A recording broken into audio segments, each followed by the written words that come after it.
Hello students, welcome to Ritesh online classes YouTube channel. Students, आप सभी का आज की इस वीडियो में एक बार फिर से बहुत बहुत स्वागत है। आज इस वीडियो में मैं आप लोगों को यहाँ पे पढ़ाने वाला हूँ कक्षा 7 का जो आपका हमारे अतीत वाली जो किताब है, यानी कि आपकी जो इतिहास वाली बुक है, उसके अध्याय 4 को पढ़ाऊँगा।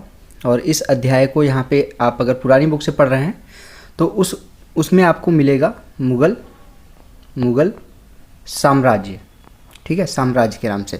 लेकिन जो नई बुक है उसमें आपको ये चैप्टर मिलेगा मुग़ल 16वीं से 17वीं शताब्दी तक। दोनों आपका चौथा चैप्टर है, सेम चैप्टर है, बस चैप्टर का नाम बदल दिया गया है। पहले वाले बुक में आपको अगर आपके पास कोई किताब है तो उसमें आपको चौथे चैप्टर का नाम मिलेगा मुग़ल साम्राज्य, और नए अगर किताब से आप पढ़ रहे हैं तो उसमें मिलेगा आपको मुग़ल 16वीं से 17वीं शताब्दी। तो अंतर कुछ नहीं है, बस चैप्टर का नाम बदला है। अगर आप लोगों को वीडियो अच्छी लगे, आप लोगों को वीडियो देखते देखते सारी चीज़ें याद हो जाए, क्योंकि मेरा उद्देश्य यही रहता है कि आपको अगर मैं कुछ पढ़ा रहा हूँ तो उसको पढ़ाते पढ़ाते ही ऐसे पढ़ाऊँ कि आप लोगों को उसके क्वेश्चन आंसर खुद से आप कर सकें, आपको हमेशा के लिए वो चैप्टर याद हो जाए।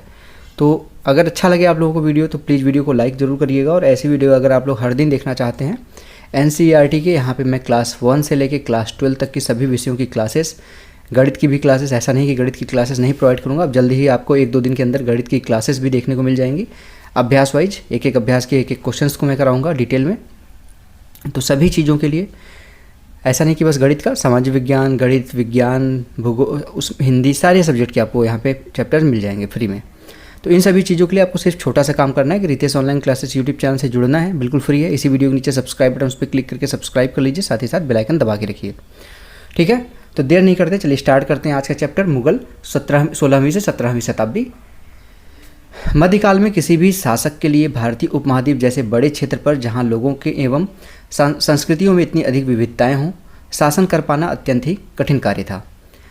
मध्यकाल में खास तौर से इसमें अगर बात की जा रही है मध्यकाल की, तो मुग़ल कालीन समय की बात की जा रही है कि उस टाइम पे जो भारतीय उपमहाद्वीप था वो अभी भी है, ऐसा नहीं कि अब नहीं है, कि बहुत बड़ा क्षेत्र नहीं है, यहाँ पे बहुत से संस्कृतियों का समावेश नहीं है।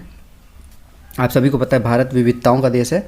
तो यहाँ पे जब विविधताओं का देश है तो किसी भी शासक को यहाँ पे शासन करने में अत्यंत कठिनाई का सामना करना पड़ेगा। अपने पूर्ववर्तियों के विपरीत मुग़लों ने एक साम्राज्य की स्थापना की और वह कार्य पूरा किया जो अब केवल छोटी अवधियों के लिए ही संभव जान पड़ता था। यानी कि जो इसके पहले छोटे छोटे समय के लिए जान पड़ता था कि बस कुछ सालों के लिए वो यहाँ पे शासन कर सकते हैं, लेकिन मुग़ल साम्राज्य ने कुछ ऐसा यहाँ पे स्थापना की अपने साम्राज्य की कि उसको पलट दिया। 16वीं सदी के उत्तरार्ध से इन्होंने दिल्ली और आगरा से अपने राज्य का विस्तार शुरू किया और 17वीं शताब्दी में लगभग संपूर्ण महाद्वीप पर अधिकार प्राप्त कर लिया। उन्होंने प्रशासन के ढांचे तथा शासन संबंधी जो विचार लागू किए वे उनके राज्य के पतन के बाद भी टिके रहे। यह एक ऐसी राजनैतिक धरोहर थी जिसके प्रभाव से उपमहाद्वीप में उनके पश्चात आने वाले शासक अपने को अछूता न कर सके। आज भारत के प्रधानमंत्री स्वतंत्रता दिवस पर मुग़ल शासकों के निवास स्थान दिल्ली के लाल किले की प्राचीर से राष्ट्र को संबोधित करते हैं। अब ये देख लीजिए, ये है लाल किला, आपका दिल्ली का लाल किला। आप सभी को पता है कि 15 अगस्त हो चाहे 26 जनवरी हो, यहीं से संबोधित किया जाता है पूरे राष्ट्र को। अब यहाँ पे आपसे क्वेश्चन बनता है कि मुग़ल कौन थे। तो मुग़लों के बारे में अगर आपको कोई पूछता है कि मुग़ल कौन थे तो आपको बताना चाहिए इस तरीके से, मुग़ल 2 महान शासक वंशों के वंशज थे। यानी कि मुग़ल जो थे वो 2 लोग वहाँ पे आपके शासकों के वंश के वंशज थे। माता की ओर से वे मंगोल शासक चंगेज खां, जो चीन और मध्य एशिया के कुछ भागों पर राज करता था, के उत्तराधिकारी थे। पिता की ओर से वे ईरान, इराक तथा एवं वर्तमान तुर्की के शासक तैमूर, जिसकी मृत्यु 1404 में हुई थी, के वंशज थे। यानी कि तैमूर और मंगोलों के वंशज थे मुग़ल। परंतु मुग़ल अपने को मुग़ल या मंगोल कहलवाना पसंद नहीं करते थे। ऐसा इसलिए क्योंकि चंगेज खां से जुड़ी स्मृतियां सैकड़ों व्यक्तियों के नरसंहार से संबंधित थी। यह स्मृतियां मुग़लों के यहाँ पे प्रतियोगियों उज़्बेकों से भी संबंधित थी। दूसरी तरफ मुग़ल तैमूर के वंशज होने पर गर्व का अनुभव करते थे, ज़्यादा इसलिए क्योंकि उनके एक महान पूर्वज ने 1398 में दिल्ली पर कब्जा कर लिया था। उन्होंने अपनी वंशावली का चित्र बनवाकर किया। प्रत्येक मुग़ल शासक ने तैमूर के साथ अपना चित्र बनवाया।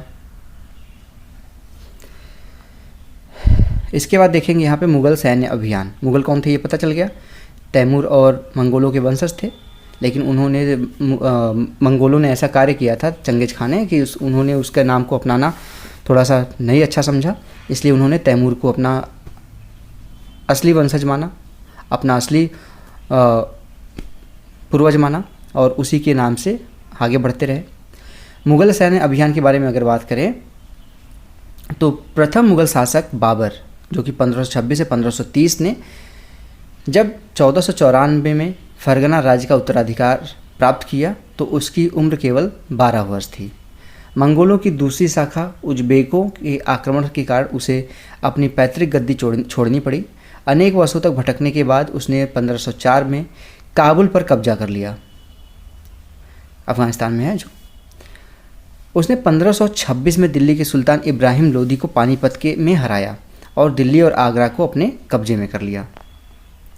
देखिए यहाँ पे चित्र 3 दिखा रहा है जो ये नीचे है। 16वीं शताब्दी के युद्धों में तोप और गोलाबारी का पहली बार इस्तेमाल हुआ। बाबर ने इनका पानीपत की पहली लड़ाई में प्रभावी ढंग से प्रयोग किया। ठीक है, आगे देखेंगे यहाँ पे अकबर का शासन दिखाया गया। यहाँ पे इस भारत के नक्शे से आप देख सकते हैं, ये देखिए ये पूरा काबुल से होते हुए कांधार इधर जो अब पाकिस्तान में है, कश्मीर वाला है एरिया भारत का। ठीक है, ये लाहौर, पंजाब, ये सब होते हुए यहाँ पे पटना से लेते हुए, बंगाल से लेते हुए इलाहाबाद से, यहाँ मध्य प्रदेश के नीचे से आपका पूरा फैला हुआ था गुजरात तक। उत्तराधिकार की मुग़ल परंपराएं। मुग़ल ज्येष्ठाधिकार के नियम में विश्वास नहीं करते थे, जिसमें ज्येष्ठ पुत्र अपने पिता के राज्य का उत्तराधिकारी होता था। यानी कि ये नहीं मानते थे कि जो अपने पिता का पहला पुत्र है वही यहाँ पे उत्तराधिकारी बनेगा, ऐसा नहीं था। इसके विपरीत उत्तराधिकारी में वे सहदा याद की मुग़ल और तैमूर वंशों की प्रथा को अपनाते थे, जिसमें उत्तराधिकारी का विभाजन समस्त पुत्रों में कर दिया जाता था।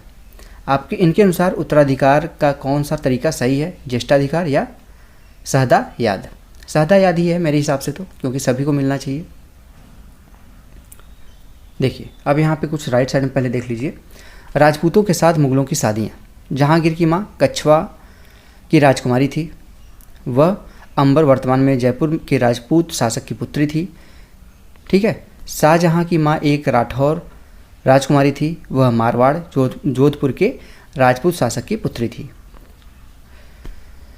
आगे देखिए मुग़लों के अन्य शासकों के साथ संबंध।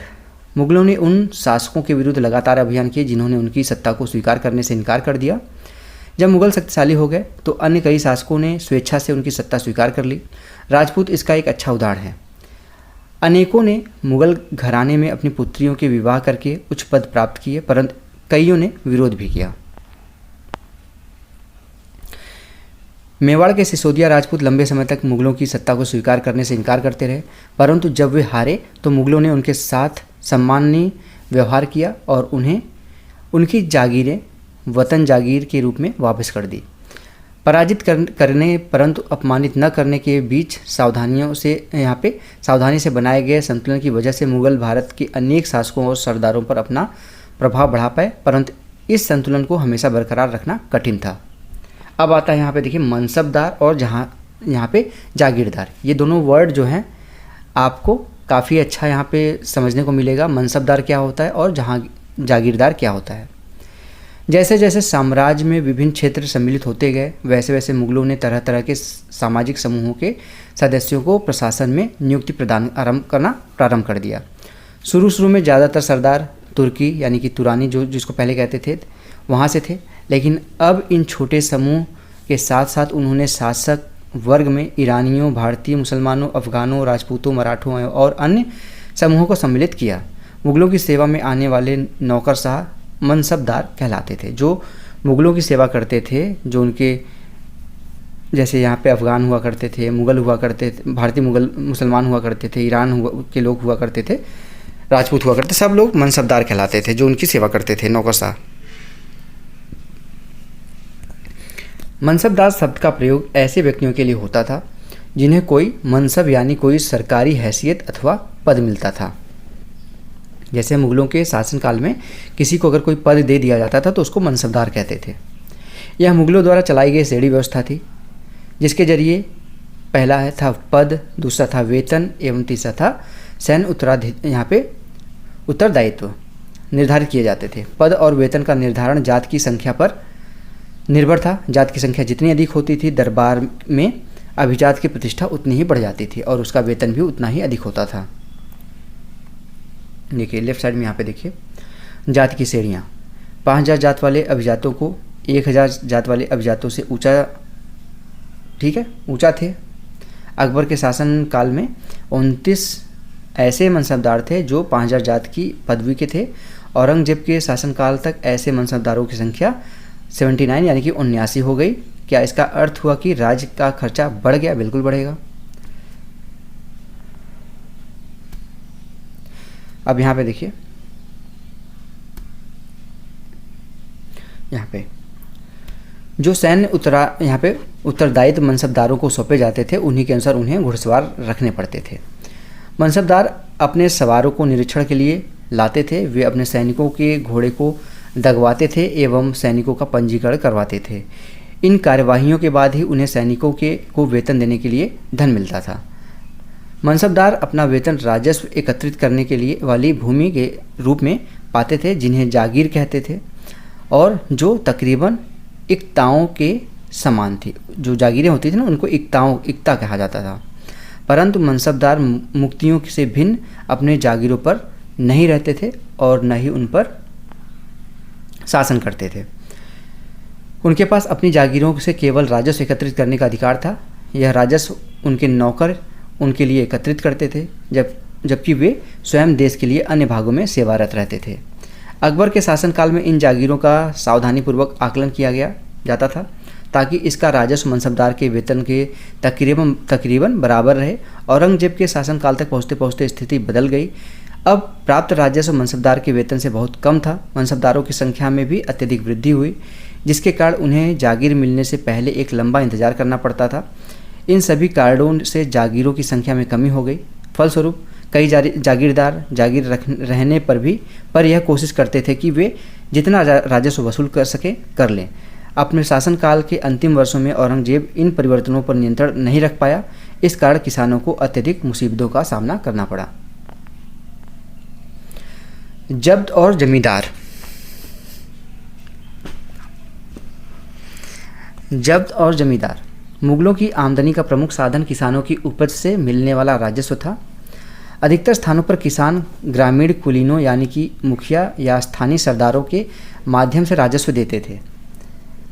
समस्त मध्यस्थों के लिए, चाहे वे स्थानीय ग्राम के मुखिया हों या फिर शक्तिशाली सरदार हों, मुगल एक ही शब्द जमींदार का प्रयोग करते थे। अकबर के राजस्व मंत्री टोडरमल ने 10 साल यानी कि 1570 से 1580 की कालावधि के लिए कृषि की पैदावार, कीमतों और कृषि भूमि का सावधानीपूर्वक सर्वेक्षण किया। इन आंकड़ों के आधार पर प्रत्येक फसल पर नकद के रूप में कर निश्चित कर दिया। प्रत्येक सूबे प्रांत को राजस्व मंडलों में बांटा गया और प्रत्येक की हर फसल के लिए राजस्व दर की अलग सूची बनाई गई। राजस्व प्राप्त करने की इस व्यवस्था को जब्त कहा जाता था। अगर आपसे कोई पूछता है कि जब्त किसे कहते हैं, तो राजस्व के लिए जो टोडरमल ने एक व्यवस्था बनाई थी कि जिस क्षेत्र से जितना पैदावार होगा उसके हिसाब से उसको कर देना होगा, फिक्स कर दिया था जो, उसी को जब्त कहते थे। यह व्यवस्था उन स्थानों पर प्रचलित थी जहां पर मुगल प्रशासनिक अधिकारी भूमि का निरीक्षण कर सकते थे और सावधानीपूर्वक उसका हिसाब रख सकते थे। ऐसा निरीक्षण गुजरात और बंगाल जैसे प्रांतों में संभव नहीं हो पाया। कुछ क्षेत्रों में जमींदार इतने शक्तिशाली थे कि मुगल प्रशासकों द्वारा शोषण किए जाने की स्थिति में वे विद्रोह कर सकते थे। कभी कभी एक ही जाति के जमींदार और किसान मुगल सत्ता के खिलाफ मिलकर विद्रोह कर देते थे। 17वीं शताब्दी के आखिर से ऐसे किसान विद्रोहों ने मुगल साम्राज्य के स्थायित्व को चुनौती दी। ठीक, आगे देखिए। अब अकबरनामा और आईने अकबरी, दोनों का नाम सुना होगा आपने। अबुल फजल ने अकबरनामा लिखा था। अकबर ने अपने करीबी मित्र और दरबारी अबुल फजल को आदेश दिया कि वह उसके शासनकाल का इतिहास लिखे। अबुल फजल ने यह इतिहास 3 जिल्दों में लिखा, यानी कि 3 किताबों के नाम से लिखा। इसका शीर्षक था अकबरनामा। पहली जिल्द में अकबर के पूर्वजों का बयान था, जो उसके पिताजी थे, उसके दादाजी थे, इनके बारे में। और दूसरी में अकबर के शासनकाल की घटनाओं का विवरण था और तीसरी जिल्द में आईन अकबरी है। इसमें अकबर के प्रशासन, घराने, सेना, राजस्व और साम्राज्य के भूगोल का ब्यौरा था। इसमें समकालीन भारत के लोगों की परंपराओं और संस्कृतियों का भी विस्तृत वर्णन है। आईन अकबरी का सबसे रोचक आयाम है विविध प्रकार की चीज़ों जैसे फसलों, पैदावार, कीमतों, मजदूरी और राजस्व की सांख्यिकी विवरण, यानी कि हर चीज़ प्रॉपर तरीके से वहाँ पे लिखी गई थी। नेक्स्ट अब आते हैं जहांगीर। जहांगीर के दरबार पर नूरजहां का प्रभाव। मेहरुन्निसा ने 1611 में जहांगीर से विवाह किया और उसे नूरजहां का खिताब मिला, यानी कि नूरजहां का नाम क्या था? मेहरुन्निसा। नूरजहां हमेशा जहांगीर के प्रति अत्यधिक वफादार रही और उसको समय समय पर सहयोग देती रही। नूरजहां के सम्मान में जहांगीर ने चांदी के सिक्के जारी किए, जिसमें एक ओर स्वयं के खिताब वर्णित थे, उत्कीर्ण थे, और दूसरी तरफ रानी बेगम नूरजहां के नाम से गढ़ा हुआ था। बाईं ओर दिया गया दस्तावेज नूरजहां द्वारा जारी किया गया आदेश फरमान है। चौकोर मोहर बताती है, देखिए, उदात्त और महान महारानी नूरजहां बादशाह बेगम का आदेश। गोल मुहर के अनुसार शाहजहांगीर के प्रताप में से महारानी चंद्रमा और जैसी वैभवशाली बन गई। हम कामना करते हैं कि नूरजहां बादशाह इस युग की सर्वोत्तम महिला बने। देखिए, एक गोल आपको यहाँ पे देखने को मिलेगा सिक्का और एक चौकोर है।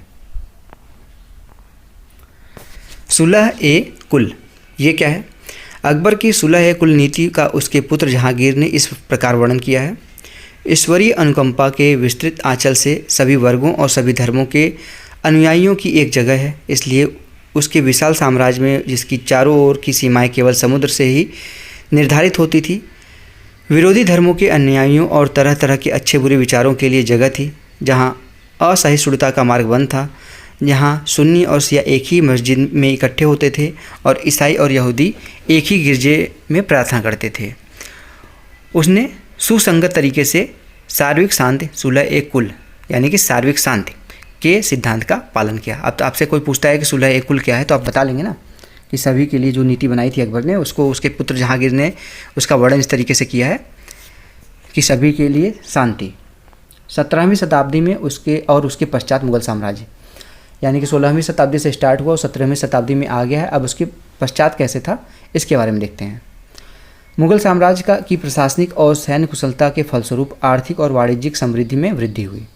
विदेशी यात्रियों ने इसे वैसा धनी देश बताया जैसा कि किस्से कहानियों में वर्णित होता रहा है, परंतु यही यात्री इसी प्रचुरता के साथ मिलने वाली दरिद्रता को देखकर विस्मित रह गए। यानी कि वहाँ पे आपको भारत को बहुत धनी देश तो दिखाया गया, लेकिन यहाँ पे उसी के साथ साथ जो दरिद्रता दिखाई गई उससे वो लोग आश्चर्यचकित हुए।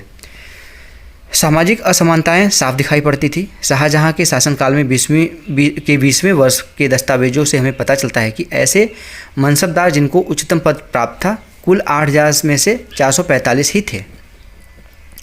कुल मनसबदारों की एक छोटी संख्या 5.6% को ही साम्राज्य के अनुमानित राजस्व का 61% जो राजस्व था वेतन के रूप में दिया जाता था। सोचिए 5.5% के लगभग थे और दिया जाता था उनको वेतन 61%, 61.5% के लगभग। मुगल साम्राज्य और उनके मनसबदार अपनी आय का बहुत बड़ा भाग वेतन और वस्तुओं पर लगा देते थे।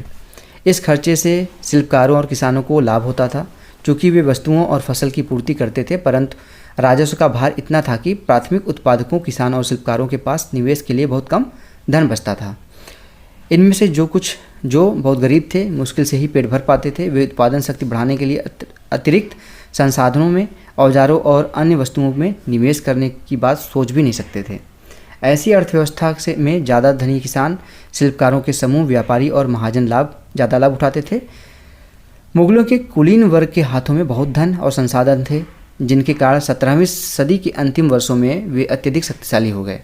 जैसे जैसे मुगल साम्राज्य की सत्ता का पतन की ओर बढ़ती गई, वैसे वैसे विभिन्न क्षेत्रों के सम्राट के सेवक स्वयं की सत्ता के शक्तिशाली केंद्र बन गए। इनमें से कुछ ने नए वंश स्थापित किए और हैदराबाद एवं अवध जैसे प्रांतों में अपना नियंत्रण जमाया। यद्यपि वे दिल्ली के मुगल सम्राट को स्वामी के रूप में मान्यता देते रहे, तथापि 18वीं शताब्दी तक साम्राज्य के कई प्रांत अपनी स्वतंत्र राजनीतिक पहचान बना चुके थे। कल्पना कीजिए, बाबर और अकबर शासक बनने के समय आपकी अपनी यहाँ पे आपकी ही उम्र के थे, 12 वर्ष 13 वर्ष के। आप लोग कक्षा 7 में हैं तो आप भी इसी एज के लगभग होंगे। क्लास 7 में अगर पढ़ रहे हैं तो या तो आप 12 वर्ष के होंगे, 11 वर्ष के होंगे या फिर 13 वर्ष के होंगे। कल्पना करें कि आपको पैतृक संपत्ति के रूप में एक राज्य प्राप्त होता है। आप अपने राज्य को स्थायी और समृद्ध कैसे बनाएंगे? खुद सोचिए इसके बारे में थोड़ा सा। तो ये हो गया आपका पूरा का पूरा चैप्टर कंप्लीट। ठीक है, क्वेश्चन आंसर मैं जल्दी इसका करा दूंगा 1-2 दिन के अंदर। अगर आप लोगों को आज की वीडियो से लाभ मिला हो, आप लोगों को कुछ समझ में आया यहाँ पे, तो आप लोग प्लीज़ इस वीडियो को लाइक कर दीजिएगा। और ऐसी वीडियो अगर आप लोग हर दिन देखना चाहते हैं, एनसीईआरटी के सभी क्लासों की, सभी सब्जेक्ट की क्लास बिल्कुल फ्री में देखना चाहते हैं, तो आप लोग Ritesh online classes YouTube channel से जुड़ सकते हैं। बिल्कुल फ्री है ये सारी चीज़ें। इसी वीडियो के नीचे सब्सक्राइब बटन, उस पर क्लिक करके Ritesh online classes YouTube channel को सब्सक्राइब कर लीजिए और बेल आइकन दबा के रखिए। और आपको कैसी वीडियो लगती है ये आप लोग ज़रूर बताया करिए। ठीक है, तो अपने दोस्तों को भी बताया करिए कि यहाँ पे बिल्कुल फ्री में क्लासेस प्रोवाइड की जा रही हैं। तो मिलते हैं नेक्स्ट वीडियो में, तब तक के लिए आप सभी का बहुत बहुत धन्यवाद। जय हिंद, वंदे मातरम, राधे राधे।